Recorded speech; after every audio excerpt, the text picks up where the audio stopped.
Happy Friday and happy Superman Day.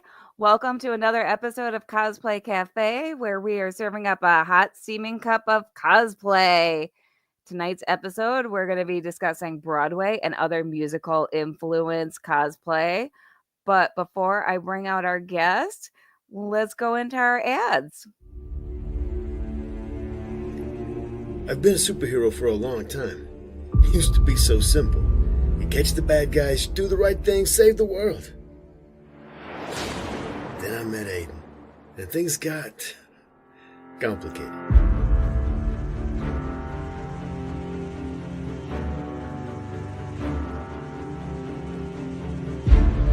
Iris recruited me as a kid and turned me into their own personal weapon.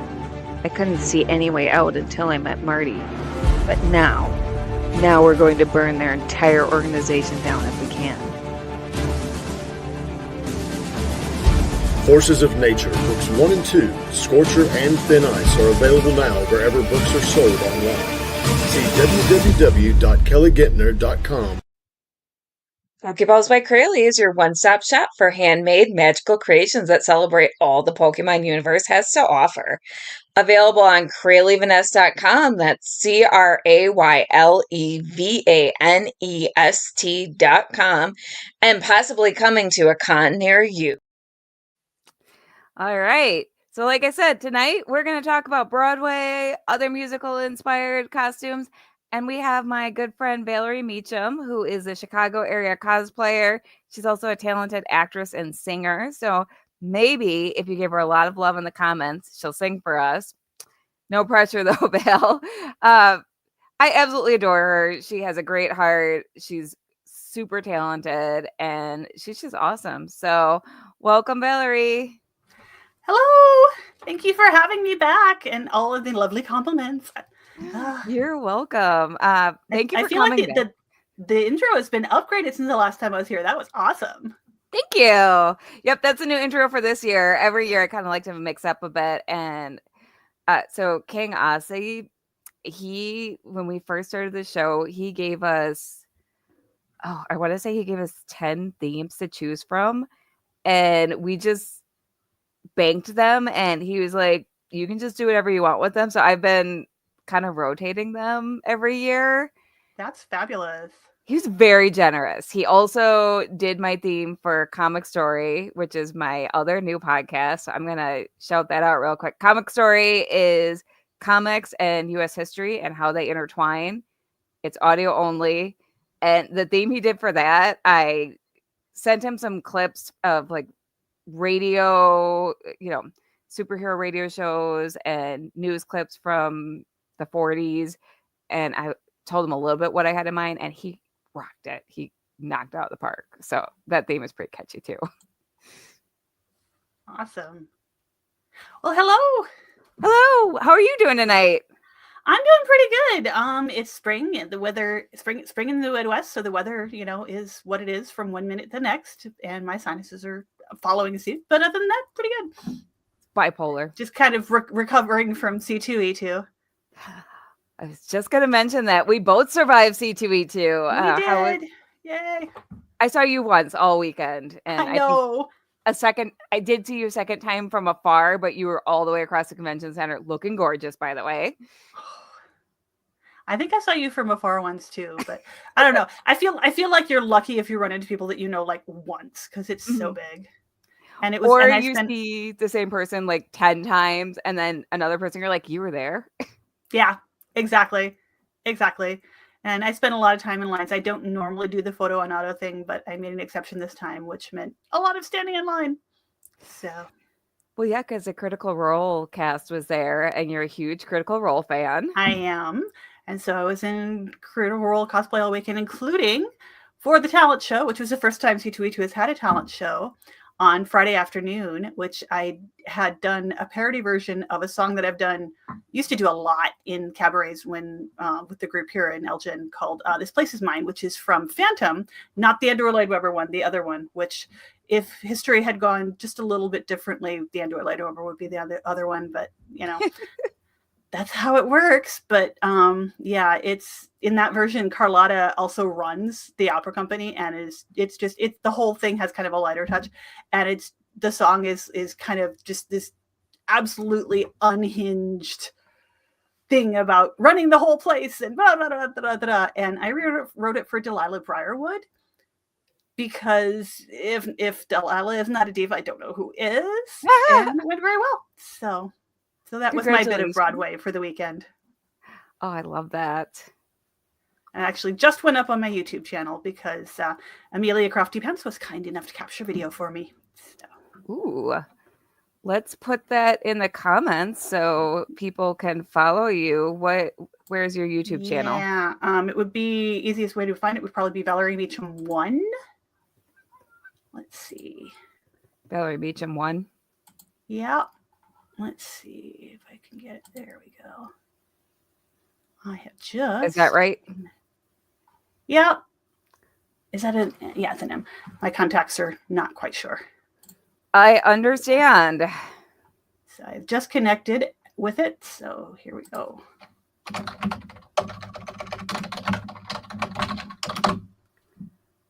And if you would like, we can actually share it if you want to send me the link in our behind the scenes chat. Sure, I can do that. I can screen share. Sweet. So, what made you decide that we were going to do this topic? So I'm trying to remember. Yeah, it was a couple months ago that we were talking about it. We were brainstorming, or I was brainstorming with the other baristas, and we were talking about topics that we either haven't done or we haven't done in a while. And I threw out musicals because we've done musical adjacent, but we have not done specifically Broadway and musicals. We've done a lot of Disney, which we love. Disney. We've done, and Disney, there's definitely a lot of overlap there. I mean, all of the Disney stuff that's gone actually on Broadway, and of course, I think that's a lot of people's kind of gateway for musicals is definitely Disney movies. Oh, heck yes. I also was laughing because months and months ago, I got into an argument with a guy online, and occasionally I like to troll people online when they're being jerks because I'm a little bit evil. Horns. This guy, and it was not about the musical, but so a geek site was posting news about The Color Purple when it came out. So whenever that came out at Christmas last year, I think. And he was like, why are you posting this? The geek community is not interested in musicals. So I think that's actually why I suggested that. Why I suggested this, because I was like, oh, buddy. My husband. No. My husband says occasionally troll. Okay, well, honey, I have other hobbies, okay? I don't do it daily. It's like once a month. You know, just to keep your hand in. Just to keep my hand in. That is why I decided to do this, because this guy argued tooth and nail. And honestly, he was upset because they were posting The Color Purple because he's racist. And he didn't want to say that, but he was claiming he was upset because geeks are not interested in musical culture. And he's been in the involved with like one of his local cons for 9 years, and he's never seen a musical cosplay. My very first Masquerade Award at the novice level in 1991 was from Phantom of the Opera. Ha ha! Yes, I was not the only one cosplaying from that show at that time. It was everywhere. I think it's kind of where that's the first one where I really saw a lot of people doing costuming from it at cons. I think it's just because the costumes are so amazing. I mean, you know, Maria Bjornsson, what she did with that was just next level for what most people had seen. And costumers took one look at that and it was catnip. And they're still doing it. You know, yeah. I saw a Phantom on his own, and I also there was a trio, Wisty Cause, and two of her friends were doing from the movie version, Christine and Raoul and the Phantom from the Masquerade scene. Oh, I love that. I ran into them. Tons of Phantom. this guy also kept moving the goalposts. He was like, well, Rocky Horror Picture Show doesn't count. He didn't give any reason. It just doesn't count. And Ash and It started as a stage musical, sir. That's the end. Sorry, bye. I know. And the Evil Dead musical doesn't count. People like that just keep moving the goalposts. Nope, just bye-bye. Bye-bye. We'll just have our fun. So I just trolled him, and I'm like, you're absolutely ridiculous. And I just kept seeing how much he would keep twisting himself into pretzels to try to hide the fact that he was really upset that they were posting a movie that featured Black actors. You get there eventually.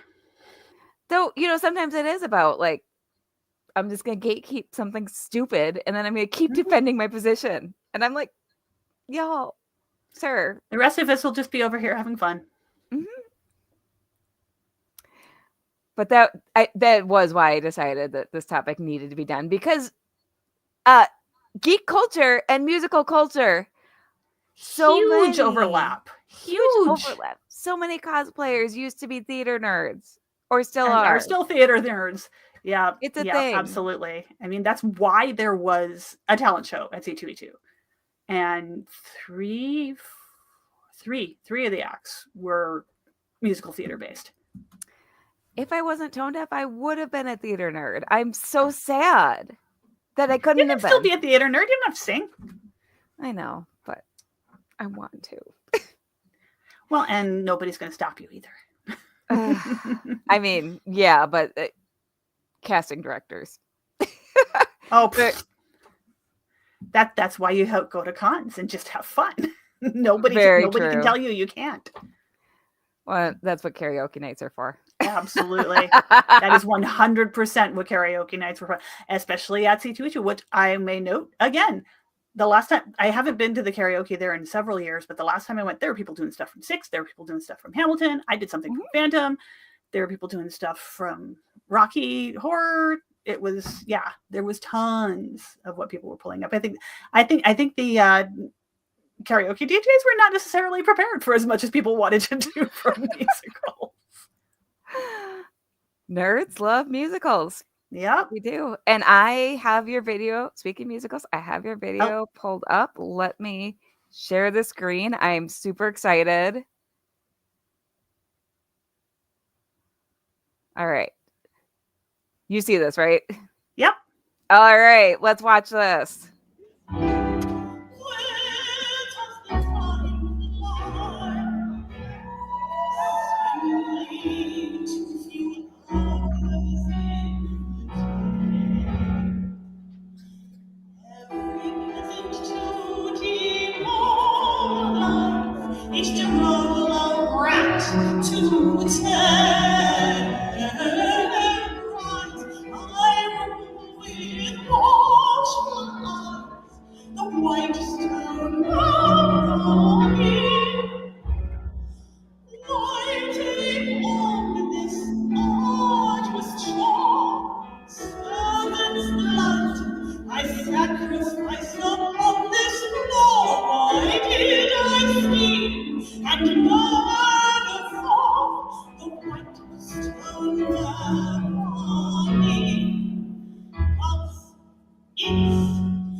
It must be written.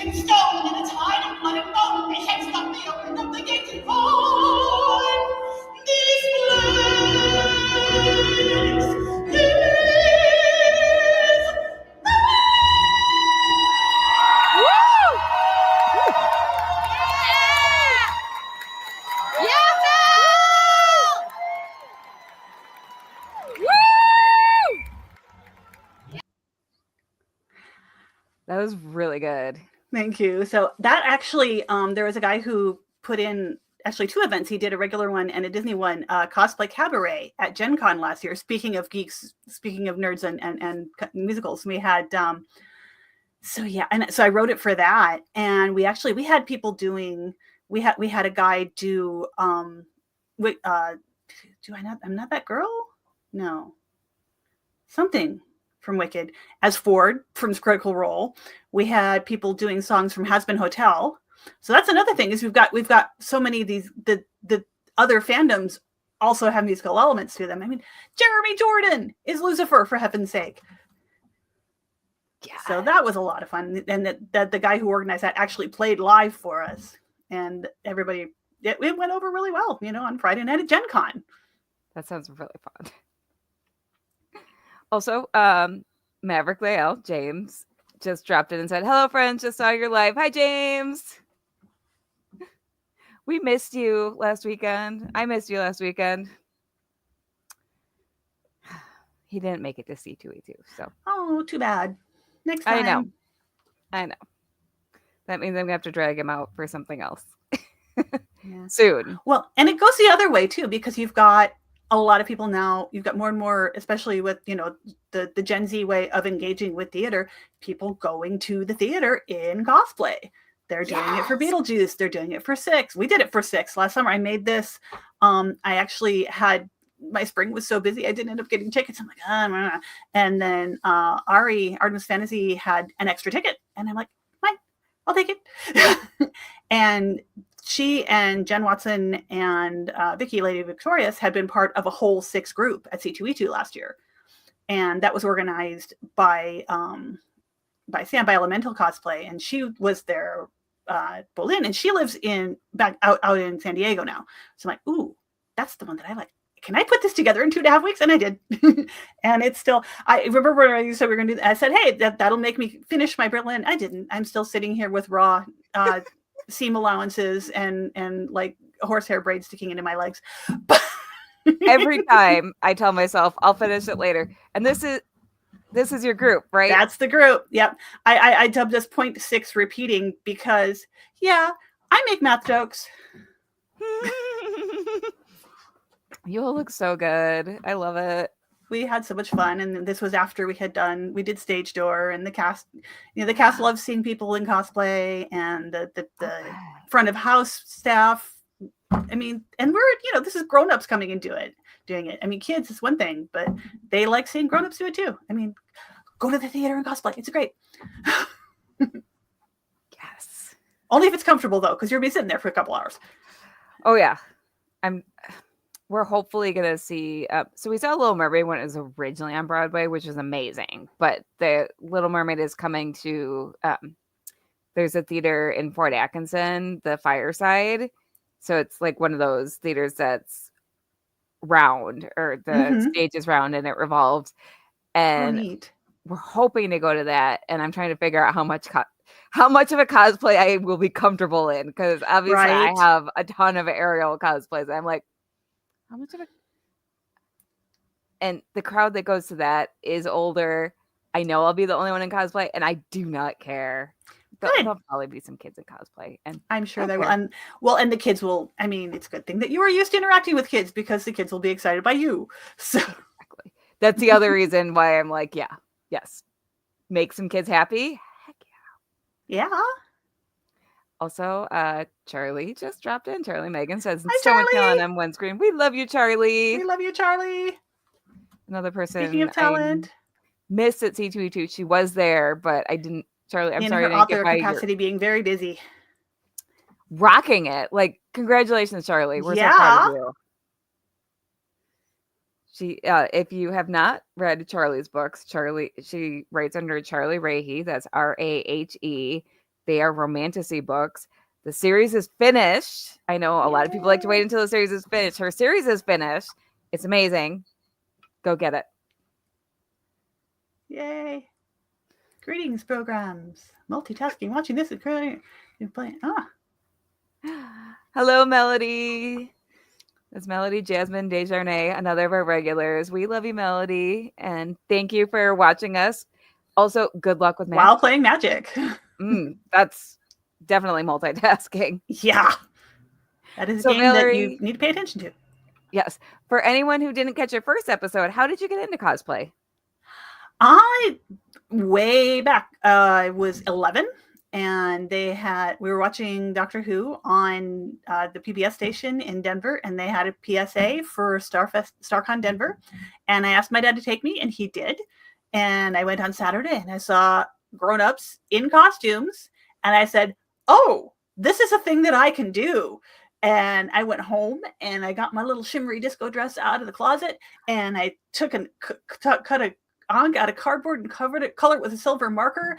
And I was Jessica from Logan's Run, which, to tell you how old I am, was a current fandom at the time. And the next day I ran into two guys in Sandman uniforms who had, and this, you can tell how the things in the late 70s, early 80s, they used to sell the Sandman guns that actually made sparks. Oh my gosh. So we were running, these guys were running around the hotel, shooting at the runner with a little gun that made sparks. And I just never left. So I like to say I have been cosplaying since before the word cosplay existed, even in Japanese.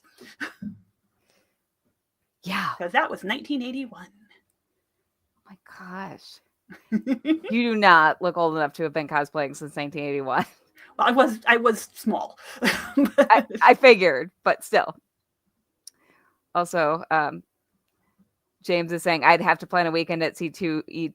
Otherwise, yes, I would have to be dragged along if it's one day. Well, I'm not talking about C2. I'm going to just drag you along to something else.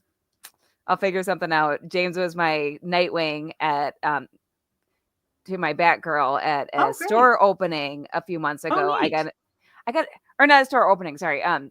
The store near me was unveiling their Batman statue. They got like a really cool Batman statue. And I got invited to do this. And of course, I asked James to be my Nightwing because he's awesome. Sweet. So he says if I had gone, I would definitely have seen some shows. C2E2 has like some of the best programming. It has really good. I mean, we were a little disappointed this year. A lot of the usual more kind of cosplay kind of nitty-gritty how-to of the cosplay world didn't really get in. That's not as much as something. So if you went to C2E2, fill out your survey and say you want more cosplay programming. I need to fill that out, right? Because the cosplay programming they did get in, they didn't approve it until 2 weeks ahead of time. So a lot of people didn't have time to plan, which it's like they forgot who. Well, I mean, we're in a little bit of a bubble. We're cosplayers. We talk to other cosplayers.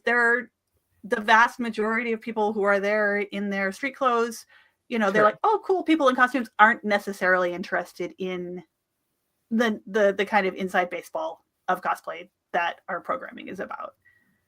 That's true. But it's almost like there's two cons going on, because there are people who spend their whole con in photo and auto lines.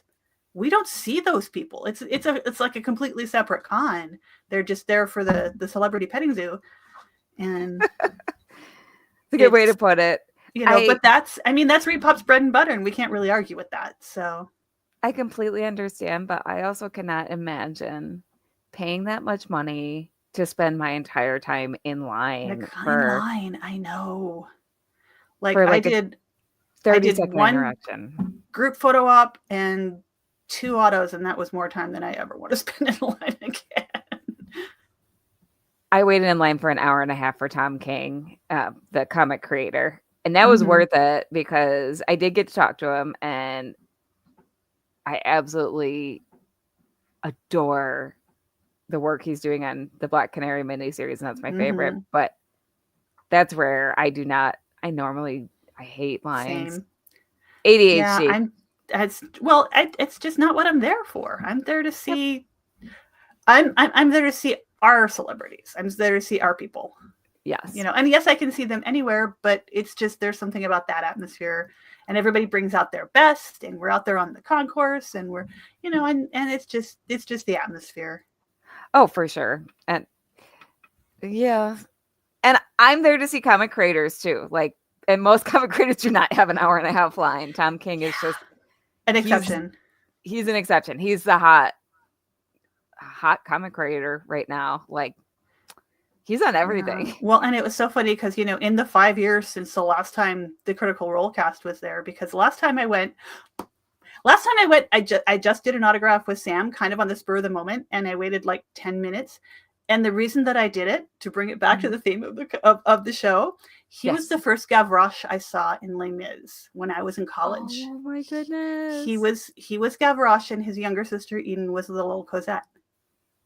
And I had just figured that out like about 6 weeks before C2E2, because he had talked about, being a kid in theater and all this other stuff. And the penny finally, like after 5 years of watching Critical Role, the penny finally dropped. Wait, is that? And I went and looked at my program, and sure enough, Sam Brent Regal. Well, and how would you, the fact that you remembered, I would not. Well, the reason that I remembered is that Eden was the voice of young Miriam in Prince of Egypt. Oh. And I saw her name in those credits when that came out, and I said, hey, that was the little girl that was Cosette. And so it stuck in my head, back in my head, Regal. And he said something about his sister at one point, and that was when the penny finally dropped. Oh, wow. Like, wait, I saw him play Gavroche. That's amazing. Yeah, and I checked my program up, and then I ended up feeling really bad because I'm like, oh, he's gonna think this is, and he's like, oh, this is my company. And then how many people from that company have been lost, which was not a thing that I knew about. Gary Barker, who was the Valjean from that tour, because it was the late 80s. We were losing people left, right, and center. Oh no! Lots of people I knew, certainly, because I was a theater major. It was 1989. And so, I should have known that was going to be. And so he got a little verklempt, but he also seemed to, think it was cool. So, well, that's good. And I explained that I could not do the stage door that night because that was the weekend. I actually spent most of the weekend in the emergency room with a violent allergic reaction to something still unidentified. Oh my goodness. I had been in the emergency room all day and had a bunch of it. I was very, very ill, and then I came home and it was like my whole floor was going, and it was the first time I saw Les Mis, and so I was determined, and I went and I took a shower, and I saw hives start to pop up while I was in the shower. I'm like, no, go away. And by the time I was done with the shower, they were gone. I mind over matter just for the few hours to go to the show, and then I got up the next day. It was blown up like a ballpark Frank, and I had to go back to the emergency room. Wow. So you really just willed that away. I really did. Les Mis. And here we are 35 years later. Like, oh, and that's how I saw Sam Regal in Les Mis. In case anyone is doubting your theater grads, which they're not. Yep. I was dyed in the wool. I was, the stage door kid. For sure. When Phantom was in Denver, we used to, because there's this glass over the kind of walkway through where the box office is at the theater in Denver. And I used to go stand in the return line a couple times a week. I saw it 7 times there. And we had a whole community. We'd be out there with the boombox singing along, waiting for the box office to open. That's so amazing. So how did you get into theater? Oh, that's been since I was tiny. I had my little beginning ballet class when I was 5. We also did singing and baton twirling, and they put us on stage at a county fair to sing on the Good Ship Lollipop. And I was I never wanted to leave. It was just what I always wanted to do. I love that. Well, we are at the midway point in the episode, so I'm going to pull up your pictures and let's go through and talk about these costumes. So we already pulled up the 6 group picture. So I love your Satine. I've never seen this before. You look gorgeous. I don't get to get her out very much. I originally made this in 2001, the year that the movie came out, and I originally had in my head that I wanted to do the full-on screen-accurate thousands and thousands of bugle beads, blah blah blah. And then a friend of ours who had a timeshare in New Orleans invited us to spend Halloween there with her. And I said, "Oh no, I need to do this fast." So I used the pre-sequined fabric and I did all those scales were a little wonky because I was doing them freehand, and Yeah, so I wore that to New Orleans that year. I actually got a picture standing under the sign for a Moulin Rouge beauty salon in the French Quarter, and Ooh. that fringe is all Christmas tree garland Oh, that I smart. got on clearance. I always going that I've got so many like beaded garlands and things that I go to pick up after Christmas on Ooh, sale. that's so smart. And and that's my Christine. That was my very first award in a masquerade in 1991. Oh, And that congratulations. was I went and bought a half a yard each of black and red velveteen and a couple of spools of rat tail cord that I made the little skirt out of, and I had a gazillion sequins. I still have some of them, I think, that I inherited from my grandmother. Yep. So that was that, and I still actually have this costume. Even that's just a little Halloween sequined crown. I didn't make the crown. It's all rumpled, but I still have it in a bin. Oh, I love that you still have it. Yeah, and I that's my Ruby of the Sea.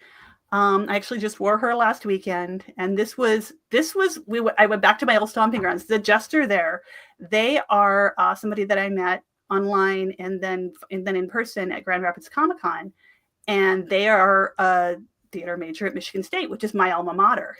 Oh, And nice. so while we were in Michigan at my father-in-law's house, I drove to Lansing and we did a little photo shoot in the lobby of the theater building there that I spent so much time in and had not been back to in over 30 years. Oh, that's so sweet. That must have been really just surreal to do. It was surreal because and we're going through like the back hallway because he used to come in like the one side stage door to go to class and come up this one hallway where all the professors' offices were and stuff. And I was telling them, this wall here is where the physical call board used to be that we used to have to go check to see if we were cast in things because there was no online. I graduated in 1991. I love it. So and see what and then we went down to change in the bath and see how, especially the basement has been completely overhauled. It was like, oh man, when I was there, like the bathrooms were from the 50s, and so there's this nice bright shiny white bathroom that we changed in, and I'm like, wow. Because when I was there, the bathroom looked like you should be attacked by moaning myrtle. It was I literally, when I saw those scenes, I had flashbacks to the bathrooms in that theater building. That's hilarious. But when we took that picture, there was actually a orchestra rehearsal going on in the theater, so we were trying to be quiet. But I was also like singing under my breath. And I have a little clip of that in my TikTok. That's cute. What song were they rehearsing? They were. I don't know what they were playing, but I was singing something unrelated. Oh, okay. I was trying not to make too much noise because it's a very, very echoey big lobby. Make just a little bit of sound, and it's just everywhere. The acoustics are amazing, but you don't want to do that when people are rehearsing. No. Yes. That is my kind of my Titania. I've reworked this a couple times. The original version I made of it when I actually played Titania, and that was back in 2010. And I made a new bodice for it a couple years ago when the Chicago cos meetup group did an Enchanted Forest meetup. I made, and so yeah, that is Titania. So pretty. Elsa. And that's my Broadway Elsa. When I first saw that, and because there was the whole controversy, Elsa wears pants. It's such a, I love the scene so much. And then Sam put together an all Elsa photo shoot in the fall of 2020. And we went out on the Riverwalk in Naperville and all the different Elsas. And I had been wanting to do her for a while, and I finished it for that. It looks so good. Did you style the wig yourself, or did you get a pre-styled wig? I did that one. I've actually had to I've redone it since then because I didn't realize when I bought the wig it kind of has a little bit of a hard part in the center, and she has a side part in the show. So I was kind of trying to work around it. I've redone it. It looks a little. I need to do it again, but it works well enough. I might need to hit you up for tips because I've got my movie Elsa, and I have a cheap wig that just hurts my head and also does not look good. It looks more like a mullet wig. my movie Elsa wig actually was my original Supergirl wig back in the 90s. Is, when you didn't really when cosplay wigs weren't really a thing. I bought it in a wig shop. It was like, an expensive wig. Oh, right. Those nice. Of course, by expensive, I mean it was like $150, which, at the time was. Yeah, that's still pricey. I mean, we get a lot better now. But normally, it's held up for all this time. It's Kenna Kalon, and it's it's really nice. So I can get a decent wig for like $30-$40 on Amazon. Mm-hmm. That's like lace front and everything. It's amazing. Yeah, it's amazing what we get now. And that is my alternate universe Elphaba. I actually need to do some. I'm doing some upgrades to her right now. She's entered in the H&H Americas, which is a craft trade show that has a cosplay exhibit and competition. And I'll be doing that in a couple weeks. And I've got some tweaks I still need to make. I'm slightly crunching on those. But yeah, this was an idea I had way back. And in fact, I did my original version of it. I wish I had pictures. I don't really have pictures.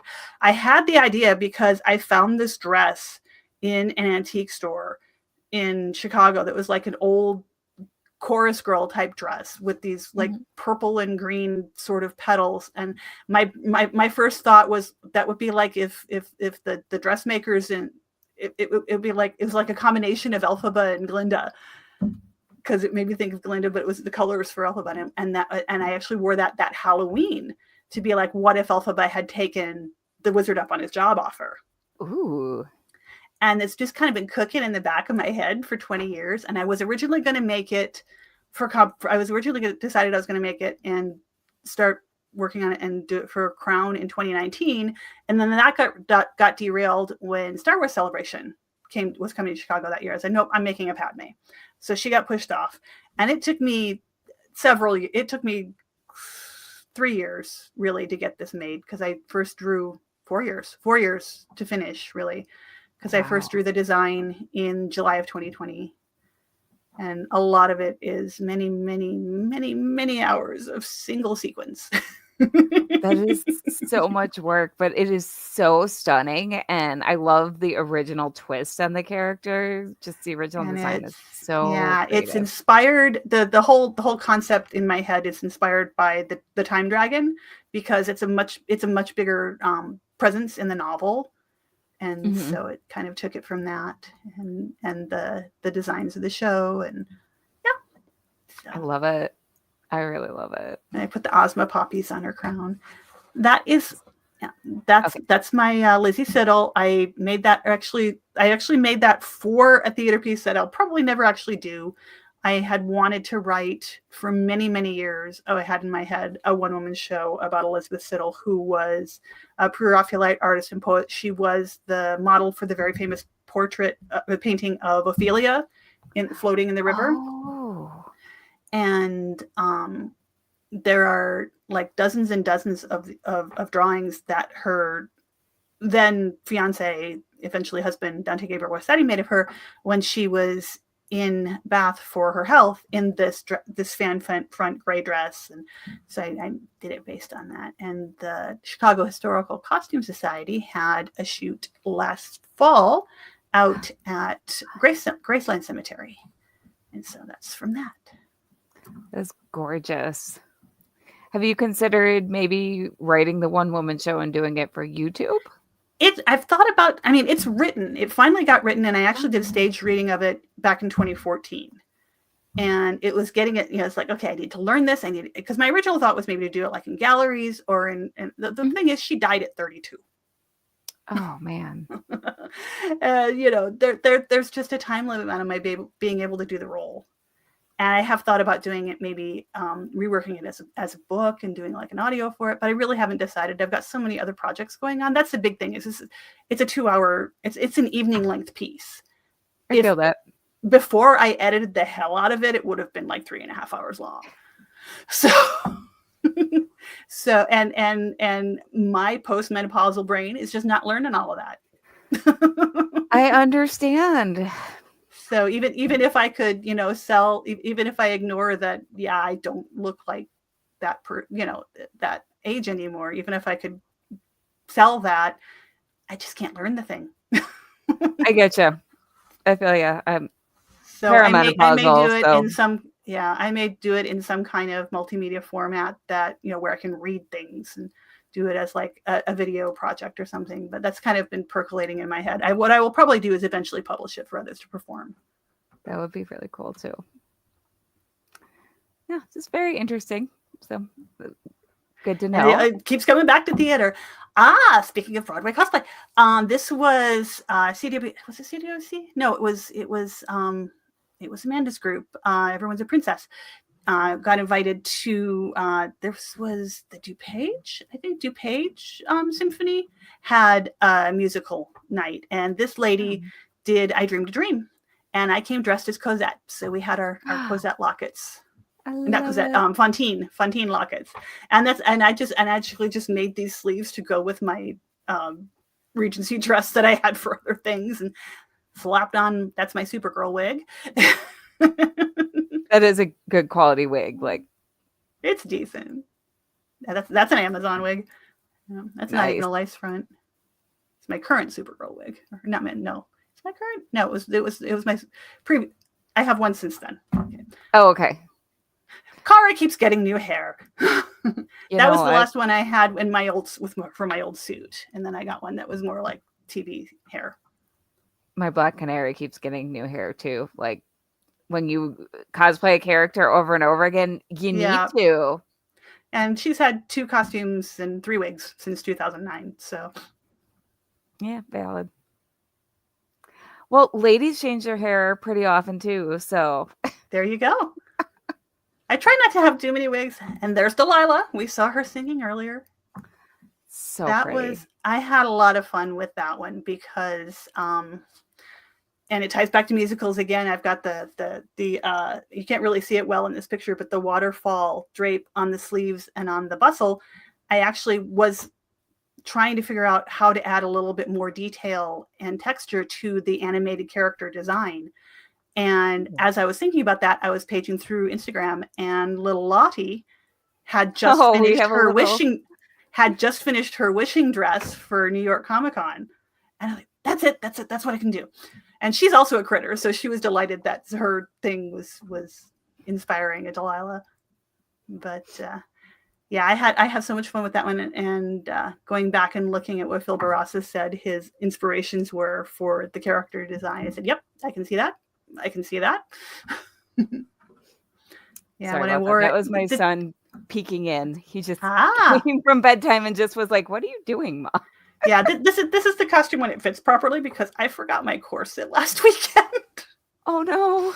And it's not that it's not so much size as it's just not the bodice was not fitting as smoothly as it should.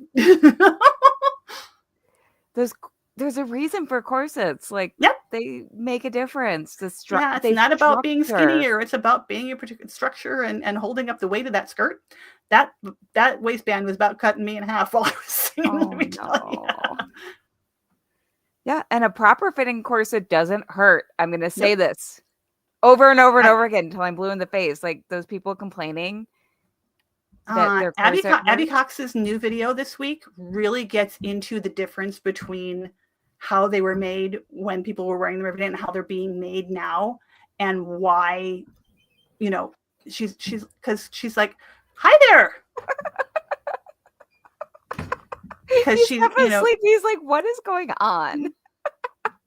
Because she's been going on for years about the actresses complaining, and people are like, well, maybe they just theirs aren't fitting right, but also they're structured in the way that modern ones are, in a way that is just, it's really, really fascinating, because she does this deep dive, and it's just her video just this week does a deep dive in the difference between the extant ones that she has in her collection and the ones at different price points that are made nowadays. I'm gonna have to look that up. Really interesting. I am very fascinated by the history of fashion and garment making and corsets. Yeah, and my corset for that costume is made with Clockwork Fairy's Pretty Housemaid pattern, which she's a music teacher. So she had said on Instagram, she's like that. Yeah, because she made it. She patterned it off of an extant one that was a mass-produced corset in the 1890s, and she's like, this has room for my rib cage. And I'm like, sold. It has room for a singer's rib cage. Mine. And I made it up like, oh yeah, this is like the most. And I've made my share, and that is definitely the most comfortable one I've made. Oh, that's good. And the boning matters, and that is not a dirty thing. No, I actually that one I boned it with zip ties. I've got steel in the back, and I've got a steel busk, but everything else is zip ties. Oh wow. Zip ties are pretty much as good as your synthetic whalebone. Good to know. For most purposes. I'll have to try that. This year my goal is to dabble in making corsets, and I'm gonna, as soon as I get my sewing machine fixed. My sewing machine broke the Friday, or no, it broke the week before C2E2. Oh no! So I had to scrap a costume. I hope you weren't crunching on anything. I was. Oh no! It worked out okay. Change of plans. Yeah, I was crunching on a new Black Canary costume, so luckily I have a few more in my closet, so it wasn't the end of the world. I was like, okay, well, I'm just gonna pull out this Black Canary, and I'll get back to the other one. But I was crunching. I was like, yep. Oh. Nope. I wasn't crunching anything for C2E2, but I'm crunching this weekend because I never did get around to physically starting until yesterday. The gown that I want to wear in a Chicago Historical Costume Society is doing a 1890s fashion show at the museum next Wednesday. Oh my gosh, that sounds so I'm trying fun. to get this gown done this week. It's cool. It's themed on they have these paper dolls from the 1890s, and some people are using stuff that they already have that is close to it, or that's close to stuff in the museum's collection. And I actually have a backup plan that if I can't make it work, I'm wearing something and she's got that taken care of. But I really wanted to make this one that this opera gown from the paper dolls. It's got this funky thing going on at the waist, at the thing that I figured it out. It's almost kind of like reverse cartridge pleats or something, where it's the usual shape for the 1890s, but it's got these old sticky outy pleat things. And it's like, I think I figured out how to make that work. So. Ooh, well, I hope you finish it. Let's just see if I can get that finished this weekend. Oh, you'll see it. It'll be all over my socials. Good luck. And if not, then I'll be wearing the gown that I wore to the ball they had a couple of years ago.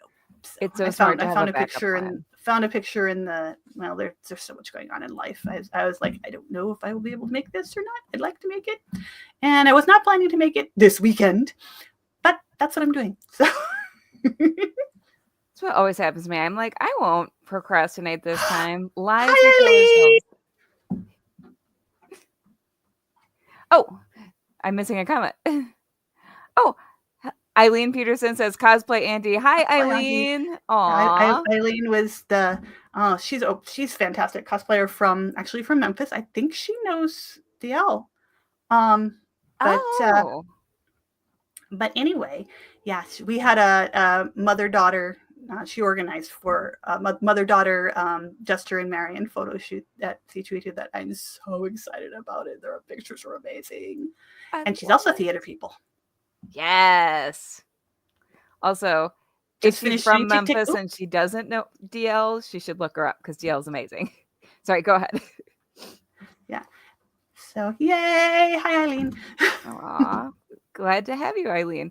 And I only have 2 pictures for our viewer submissions, and one of them's mine. Oh, my goodness. I know. Well, I tried to get people to send them. Oh, it's not your fault. I got a late start advertising because I was C2E2 crunching. And everybody was at C2E2. So I'm sure a lot of people are like, oh, I was going to do that, but they're all recovering. So.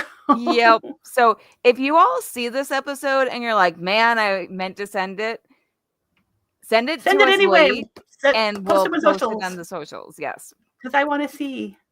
But this is Jedi Meg 16, and all of these are amazing. I love The Greatest Showman a lot, and the bearded lady is amazing. Obviously, the Elphaba. She hand ventilated that beard. Oh my goodness! Every single bit, and yeah, the whole dress is so beautiful, and her Elphaba is just stunning. Yes, that's incredible. And then the other one I have is mine. This is the Christian and Satine. Yes. That's actually my Wonder Woman 1940s dress, but we were like close enough. It looks great. Yeah, basically Joseph Lim, Emmett Brokowski Mm-hmm. on Instagram. He's one of my favorite cosplay buddies, and he saw me in the dress. He's like, "You'll be my Satine," and I'm like, "I'm not gonna say no to you. I And never say no to him. he's He's my another musical nerd because he he was totally when we is. did CWC did the opening weekend of Wicked. He was Fiyero. His Fiero is great. His Fiyero. I should have bugged him for a picture because he was Fiero last weekend too, and Mm-hmm. his Fiero is great. Yeah. He's like done cosplays for We Mean sang As Long as Girls. You're Mine in the green room. Oh my gosh, I love it. Maybe eventually I'll do the full sateen gown that's like more screen accurate, but that red gown. I actually, the very last project back when I used to take commissions, my very last one, I made that for someone's wedding dress. Wow. And it was the best way to go out. Because I was like, okay, I need to have a day job. I need to not be doing this anymore. I was like trying to make theater happen and do commission. It was not That's working. a lot. But the couple, they were a very goth couple. I went over the final fitting and she had like all the Living Dead dolls and stuff. I loved their house, but her mom was very skeptical about her getting married in red. Yeah. And but when she came down, the final fitting, and I laced her up, and she came down the stairs, and Mom went, I was like, yes, this is the way I want to go out. This is the way my business goes out. It's perfect. I love that. Also, the whole getting married in white isn't a purity thing. It was just about rich people showing off that they were so rich they could wear a dress. Oh, absolutely. For one day. But that's where it comes from. But tradition is tradition, and I mean, Mom seemed very supportive of them. She didn't seem totally put off by their goth like decor and stuff. But she was just like, it was just the moms have a picture of what the wedding is going to look like, and that was very different from it. But she just that gasp was everything. Once you see it, but like you said, you have a picture in your head, and then it's like, wait a minute. Mm-hmm. But that's amazing. And we are at the end of the show, so I'm going to give you the full screen and ask you. I know you've answered this question before, but you still need to answer it again. That's okay. So, what is some advice you would give to someone who was just getting started out as a cosplayer? Find your people. I mean, everybody. There are so many things about the community, about technique, about.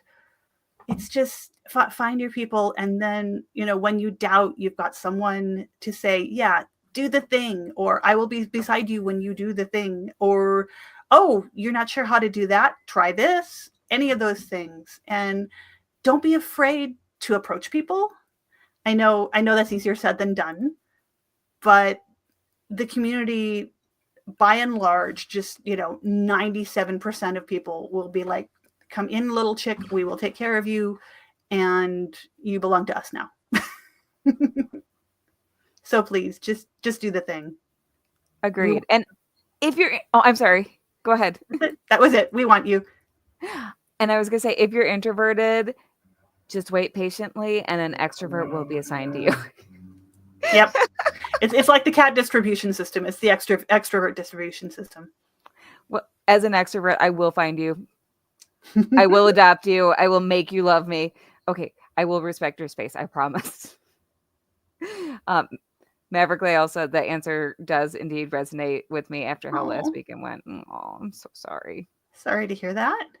And he says it's best to follow your gut with whoever you talk to. Agreed. Yeah, absolutely. I mean, like I said, 99%. And it is a community of humans, and every community of humans has some humans that should not be there.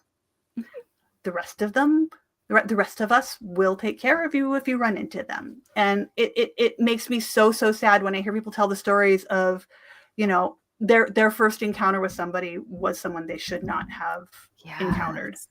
And it's so hard then to put yourself back out there. So one of my cosplay friends started cosplaying when she was 15, and she didn't tell me this story until years later. And the first person she encountered looked at her and told her she was too fat for her costume. I know. I was like, he's lucky he's living in Colorado I was ready to get on. He's lucky he's living. Let's just leave it there. That too. That too. But luckily, I was the next person she met. And Good. she came to one of my photo shoots, and I could see she was nervous. I was like, "Hey, little bird, come here." And we've been And what friends makes for me life. mad about that is most of the people who say that, and it's especially now because we've got so many people coming in who started during the pandemic, who started with I mean, TikTok has been a blessing and a curse. Yes. Because there are habits that people have developed that are not good. Yeah. And the comments that you get, that the value is in the comments and in the numbers and in all of that. And it's like, no, just go find some friends, please. And even if that's what you're doing online, make it about who you're connecting with, who you're duetting with, who you're having, who you're playing with, rather than what attention it's getting. And especially because the trolls we will always have with us, and you block and move on, but there's so much you can do.